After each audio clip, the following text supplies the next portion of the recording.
Maka kalau antum lihat 13 tahun Nabi Muhammad sallallahu alaihi wasallam di kota Mekah itu ngapain sih?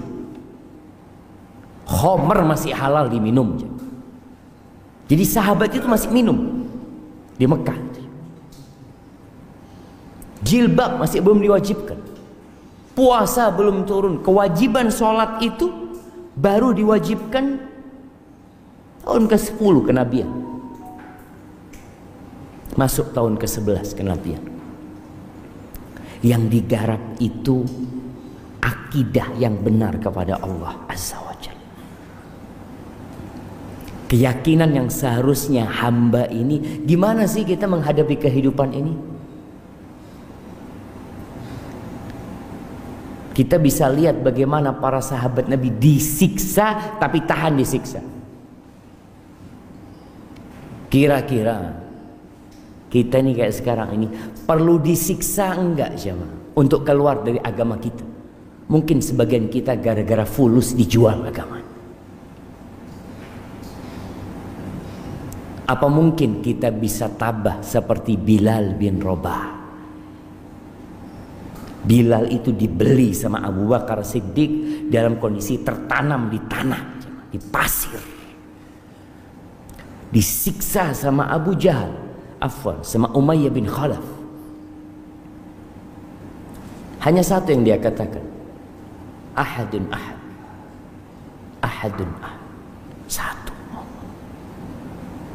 Nggak kebayang nih bagaimana siksaan yang diterima Bilal bin Rabah, tapi keyakinan yang kuat dengan Allah Azza wa Jalla membuat dia jadi tenang. Nggak ada yang kemudian berpikir, aku nih udah masuk Islam tapi kok nggak dimudahkan urusannya sama Allah Subhanahu wa Ta'ala. Aku udah sholat, aku udah ngaji. Nggak ada di diri mereka itu semua. Bagaimana Nabi mendidik mereka. Memang pernah terjadi sekali para sahabat itu merasa, sampai kapan seperti ini? Khabbab bin Arad itu pernah dibakar. Agar dia keluar dari Islam ini dibakar aja. Allahu Akbar.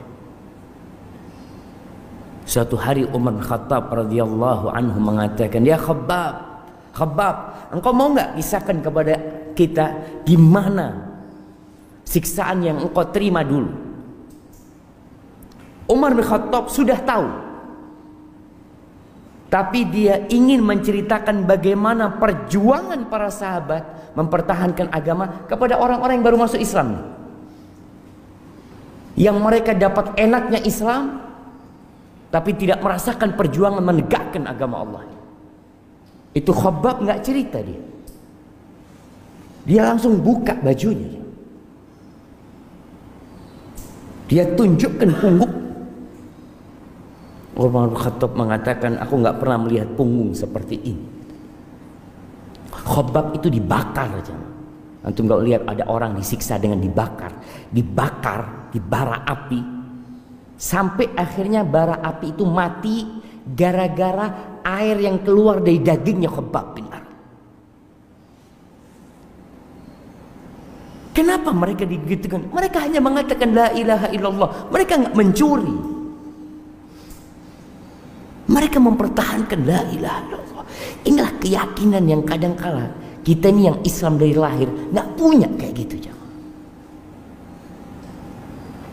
Makanya kalau bicara doa, subhanallah, itu para sahabat yang disiksa-siksa, Khabbab bin Arad, Ammar bin Yasir, sempat datang kepada Nabi SAW. Dia datang jumpai Nabi SAW karena tahu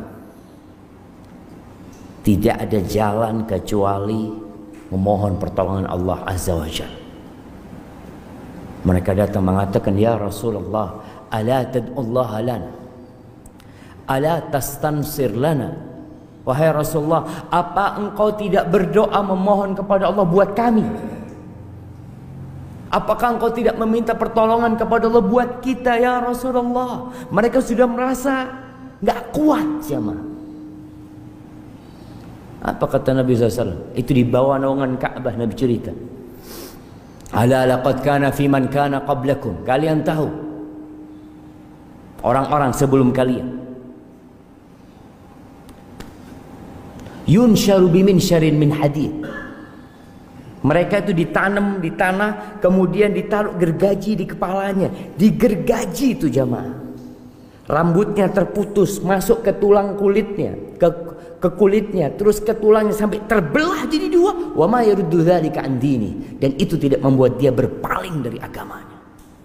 Wa yumshatu bi amshatin min hadid. Ada yang disisir dengan sisir dari besi, sehingga daging itu berpisah dari tulangnya. Wa ma yaruddu dzalika an dini. Kata Nabi SAW, dan itu tidak membuat dia berpaling dari agamanya. Allah akan menyempurnakan agama ini. Hatta yasira rakib min Son'a ila Hadramut. Sampai nanti ada seorang yang berjalan dari Son'a ke Hadramut, melakukan perjalanan. La yakhafu illallah wa dhi'ba ala ghanami. Mereka tidak takut kecuali kepada Allah, dan mungkin kepada serigala yang akan menyerang kambing-kambing dia. Walakinnakum qaumun tasta'jilun. Tapi kalian adalah kaum yang tergesa-gesa.